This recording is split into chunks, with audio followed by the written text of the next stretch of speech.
وَمَا الْحَيَاةُ الدُّنْيَا إِلَّا مَتَاعُ الْغُرُورِ، اللہ فرماتا ہے اور دنیا سوائے دھوکے کے سامان کے کچھ نہیں۔ جس نے دنیا بنائی وہ خود فرما رہا ہو یہ دنیا دھوکے کے سامان کے علاوہ کچھ نہیں۔ یعنی یہاں پر انسان اکثر دھوکہ کھا جاتا ہے۔ دھوکے کا مطلب یہ نہیں ہے کسی دوست سے دھوکہ کھا رہا ہے، بلکہ وہ پوری اپنی زندگی میں دھوکہ کھایا ہوا ہے۔ جس چیز کو اسے حاصل کرنا تھا دنیا نے اس کا منہ موڑ کر کسی اور چیز میں لگا دیا ہے۔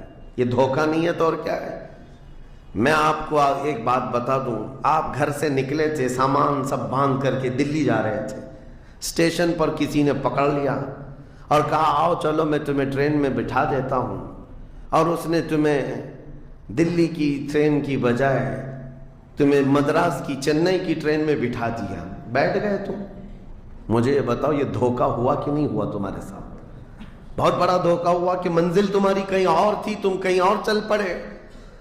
دیکھنے کو ٹرین سیم دکھ رہی تھی، تم نے اس کی بات کا یقین کیا اور بیٹھ گئے، اور جب پہنچے تو پتا چلا نہیں میں تو دلی پہنچا ہی نہیں، میں چنئی آ گیا۔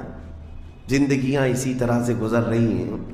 تم جس راستے پر چل رہے تھے اصل تمہاری منزل مدینہ طیبہ ہے، تمہارا سفر حضور پاک کے قدموں تک پہنچنا ہے، لیکن ایرا غیرہ آتا ہے اور تمہیں کسی دوسرے ٹریک پر ڈالتا ہے اور تم چل پڑتے ہو اس کی بات پر۔ اسی لیے قرآن نے کہا یہ دھوکے کے علاوہ کچھ نہیں ملتا یہاں پر۔ دنیا اور دنیا داروں پر تم کبھی بھروسہ نہ کرنا، تم اپنی منزل پر ہمیشہ توجہ رکھنا۔ تمہاری منزل یہ نہیں ہے۔